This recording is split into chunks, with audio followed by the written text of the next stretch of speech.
수험생 여러분 안녕하십니까? 부동산학 개론의 김하선입니다. 자, 이번 시간도 배웠던 내용 가볍게 정리하는 시간 가져보도록 하겠습니다. 자, 첫 번째 문제 보실게요.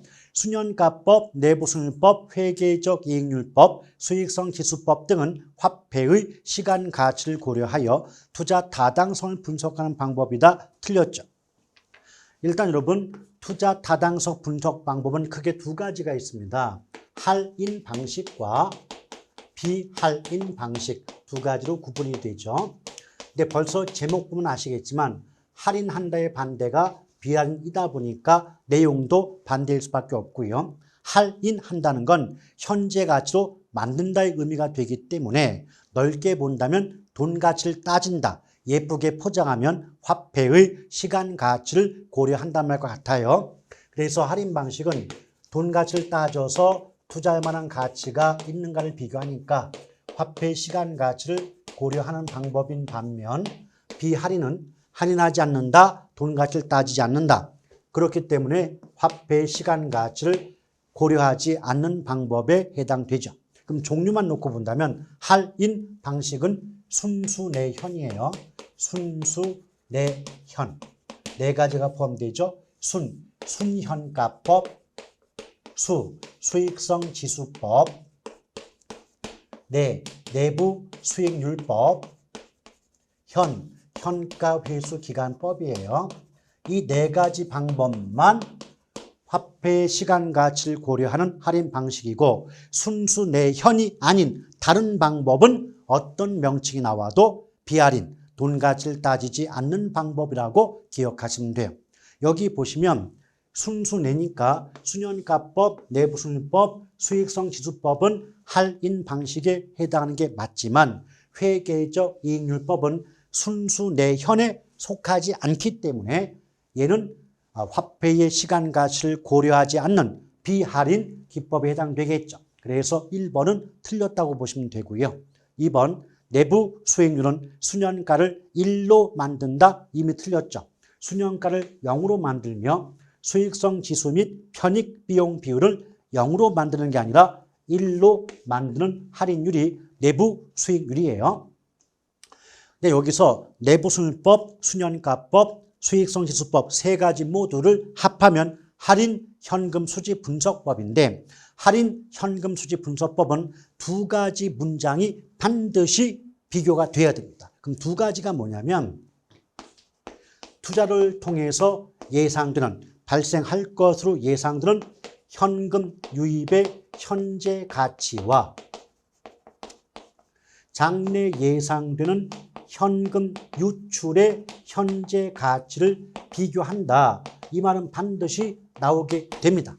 다만 장래 예상 현금 유입의 현재 가치와 예상 현금 유출의 현재 가치를 같도록 만드는 할인율, 이렇게 같아진다 라고 나오면 이건 내부 수익률을 의미하는 거죠. 오케이? 그런데 수년가라고 하는 건 장래 예상 현금 유입의 현재 가치에서 예상 현금 유출의 현재 가치를 빼고 남은 게 수년가예요. 이게 수년가가 됩니다. 근데 웃긴 건 예컨대 앞으로 들어올 걸로 예상되는 현금 유입의 현재 가치가 예를 들면 100이고 나갈 걸로 예상되는 현금 유출의 현재 가치도 100이면 유입의 현가와 유출의 현가가 같도록 만드는 할인율이 내부수익이면 결과적으로 앞에서 들어오는 값도 100이고 나가는 값도 100이면 빼고 남은 값인 수년가는 0이 될 수밖에 없지 않습니까? 맞죠? 마찬가지예요. 현금 유입의 현재 가치를 현금 유출의 현재 가치로 나눠서 구하는 게 수익성 지수예요. 근데 수익성 지수는 분수식인데 자, 분자값도 100이고 분모값도 100이 된다면 분자 분모 같으면 몫이 얼마가 돼요? 1 되겠죠. 이거예요. 그래서 내부 수익률이란 예상 현금 유입의 현재 가치와 예상 현금 유출의 현재 가치를 같도록 만드는 할인율인데 양쪽이 같아지면 들어오는 것에서 나가는 걸 빼고 남은 값인 수년가는 0이 될 것이고 들어오는 값을 나간 값으로 나눠주는 값인 수익성 지수값은 1이 될 수밖에 없다는 거죠. 그래서 내부 수익률은 수년가를 0으로 만드는 할인율이고 수익성 지수를 1로 만드는 할인율이라고 그렇게 외우고 계신 겁니다. 아시겠죠? 틀렸고요. 3번 부채 감당률이 1보다 작으면 차입자의 원리금 지불 능력, 즉 채무 변제 능력, 상환 능력이 충분한 게 아니라 부족한 거죠. 부족함을 의미한다. 그래서 3번 틀렸습니다. 부채 감당률은 1보다 클 때 상환 능력이 충분한 거고 1보다 작으면 그 변제 능력, 상환 능력, 지불 능력이 부족하다는 걸 뜻한다라는 점 잘 기억해 주실 필요가 있겠죠. 자, 4번 볼게요. 잔금 비율. 잔금 비율은 저당 대출액에 대한 미상환된 원리금의 비율을 말한다. 틀렸네요. 미상환된 원금의 비율이지 원리금이 아니죠. 여러분 생각해 봐요. 잔금 비율은 쉽게 말하면 갚지 못하고 남은 돈의 비율이죠. 갚지 못했다, 예쁘게 말하면 미상환. 남은 돈이다, 원금의 비율. 미상환 원금의 비율이 잔금 비율이에요. 그럼 뒤집어서 이미 갚은 돈의 비율이 상환 비율이거든요. 그럼 상환은 빚을 갚은 거죠. 그럼 상환 비율은 미상환이나 상환된 원금의 비율이 상환 비율이에요. 그러면 잔금 비율과 상환 비율을 합하면 무조건 100%가 돼야 되기 때문에 여러분 100%는 숫자로 바꾸면 1값이 나오지 않습니까? 1은 100%입니다. 마찬가지로 이런 구조가 되기 때문에 어떻게 말 나온다? 1 빼기 잔금 비율은 상환 비율이며 뒤집어서 볼 때 1 빼기 상환 비율은 잔금 비율이 된다. 이런 식의 공식도 얼마든지 예측해 볼 수가 있는 거죠. 오케이? 상식적으로 생각해 보세요. 갚지 못하고 남은 돈의 비율이 예컨대 50%라면 갚은 돈의 비율도 당연히 50%일 수밖에 없지 않습니까? 이해 가시겠죠? 그래서 잔금 비율과 상환 비율의 합은 언제나 100% 1이 된다. 이 점도 함께 기억해 주시면 좋겠습니다. 5번 매자닌 금융이란 주식과 채권의 성격을 모두 가지고 있는 금융수단을 의미하며 신주, 인수권부 사채, 후순위 대출, 손환 사채 등이 대표적이다. 맞네요. 그래서 부동산 금융의 분류상 크게 지분금융, 부채금융, 매자닌 금융 이렇게 구분해 볼 수가 있지 않습니까? 맞죠? 그러면 지분금융은 지분권을 매각함으로써 지분권을 매각하거나 주식을 발행함으로써 자기 자본을 조달하는 금융수단이에요. 자기 자본이 두 글자로 지분 아닙니까? 맞죠? 그럼 이 속에는 크게 5가지 정도만 외워두시면 되겠죠? 암기법, 신조, 리증펀 기억하시면 돼요. 자, 신조, 리증펀이 뭐죠? 신디케이트, 조인트 벤처, 리츠, 공모에 의한 증자, 부동산 펀드 5가지 신조, 리증펀 외워주시면 되겠고요. 자, 부채금융은 말 그대로 저당을 얘기하기 때문에 저당을 설정하거나 신탁 등을 통해서 타인 자본을 조달하는 금융수단이 부채금융이고 여긴 되게 많아요. 그래서 이제 PF, 프로젝트 파이낸싱이라든지 뭐 주택상환 사채라든지 ABS나 MBS 같은 게 모두 부채금융에 해당이 됩니다. 저 매자닌 금융은 앞에서 보셨던 지분금융과 부채금융의 중간형 성격인데 이때 지분 대신에 주식 또는 증권 또 부채 대신에 채권 이렇게 말을 바꿔서 뭐 지분과 부채의 중간형 성격 또는 주식과 채권의 중간적 성격의 금융이라고 볼 수 있고요. 얘는 암기법이 뭐냐면 우선 신주인부터 찾고 후순위는 전화해라고 외우시면 돼요.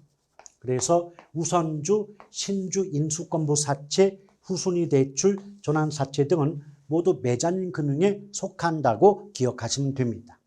6번 고정이자율 저당 대부, 고정금리도 대출이 이루어질 때 실제 인플레이율, 실제 물가 상승률이 예상한 물가 상승률보다 높으면 대출 기관의 실질 이자 수입은 줄기 때문에 대출자에게 불리하다 맞습니다. 왜냐하면 금융론 관련해갖고 인플레 말 나오죠. 물가가 오른다. 이 말 나오면 무조건 은행은 금리를 높여야 돼요. 금리를 높여야만 수익이 악화되지 않아요. 근데 앞에 고정금리가 붙었잖아요. 그럼 금리가 고정됐기 때문에 물가가 상승하더라도 금리를 올릴 수가 없어요. 금리를 중간에 높일 수 없다면 그 위험은 고스란히 은행이 안고 갈 수밖에 없기 때문에 대출자, 즉 은행 입장에서는 불리할 수밖에 없다라고 보시면 됩니다. 7번 고정금리로 돈을 빌렸다. 그럼 대출금리보다 시장금리가 오른다. 자, 대출금리보다 시장금리가 올랐다는 건 제가 전에 그랬죠. 시장금리 이 말 나오면 지금금리, 현재금리라고 바꿔놓고 문제 풀라. 그럼 대출 당시 내가 돈을 빌릴 당시보다 지금의 금리가 높아졌어요. 그럼 금리가 하락한 겁니까? 금리가 올라간 겁니까? 금리가 상승했죠. 금리 상승기에는 조기 상환이 아니라 대출 기관의 수익성이 악화되는 겁니다. 그래서 정리 좀 해보면 자, 고정금리가 나오는데 금리가 하락한다. 금리 하락기가 나오면 차입자의 조기 상환의 가능성, 조기 상환의 유인이 커진다. 이렇게 말 나올 것이고 금리가 올라간다. 금리가 상승기 이렇게 말 나오면 대출 기관의 수익성이 악화된다. 이렇게 정리해 두시길 바랍니다. 여기서 대출금리, 내가 돈을 빌릴 당시보다 지금의 금리가 높아졌다는 건 금리 상승이니까 조기 상환이 아니라 대출자의 수익성이 악화된다라는 말이 붙어야 옳은 지문에 해당이 돼요. 틀렸고. 자, 8번. 자, 8번입니다. 원리금 균등 나왔네요. 원리금 균등으로 대출이 이루어질 때 대출 기간 중 매월 납부하는 원리금 상환액 중 원금 상환액의 규모는 점점 줄어든다, 점점 늘어나요. 틀렸죠. 이게 무슨 말이냐? 그럼 배우셨지 않습니까? 원리금 균등이죠. 그럼 이 말의 뜻은 원금과 이자를 합해서 빚 갚는 금액이, 즉 상환액이 일정한 방식이 바로 뭐다? 원리금 균등이에요. 그러니까 첫 달에 갚는 금액이 100만 원이라면 마지막 달까지도 100만 원씩 똑같은 금액을 갚는 방식이 원리금 균등 아니겠습니까? 맞죠? 근데 갚는 금액은 일정하지만 이 금액 속에서 이자와 원금이 차지하는 비중은 달라진다는 거죠. 그래서 대출 초기는 아직 갚지 못하고 남은 잔액이 많이 남아있다 보니까 이자 비중이 높아요. 그러니까 쉽게 말하면 100만 원 중에서 극단적으로 예를 든다면 이자가 90만 원이고 원금이 10만 원에 불과하다는 거죠. 근데 후기로 갈수록, 즉 만기에 가까워질수록 빚을 갚았으니까 잔액이 적을 것이고 잔액이 적어지니까 이자액이 줄어들 수밖에 없죠. 그래서 극단적으로 마지막 달쯤 가면 이자는 10만 원이고 원금 갚는 금액이 90만 원이 된다는 거죠. 이처럼 상환액, 갚는 금액은 똑같을 수 있겠지만 그 상환액 중에서 초기에는 이자액의 비중이 커지는 반면, 높은 반면 후기로 갈수록 원금 상환액의 규모가, 비중이 커지게 되는 겁니다. 그래서 커지는 거지.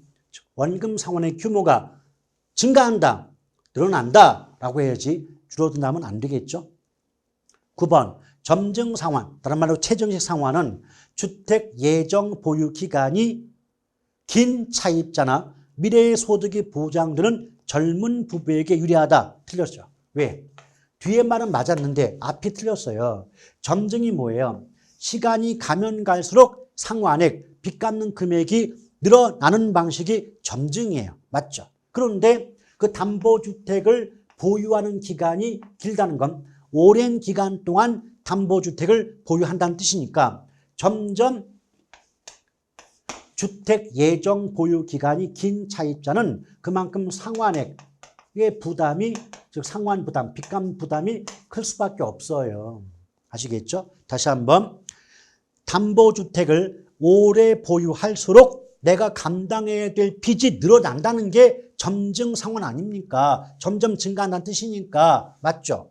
그럼 당연히 그 담보주택의 보유 예정 기간이 짧으면 내가 갚아야 될 빚이 작아지니까 유리하겠지만, 그 담보주택을 보유하는 기간이 길어질수록 내가 감당해야 될 빚이, 갚아야 될 빚이 더 늘기 때문에 불리할 수밖에 없는 거죠. 그래서 이 부분이 틀렸죠.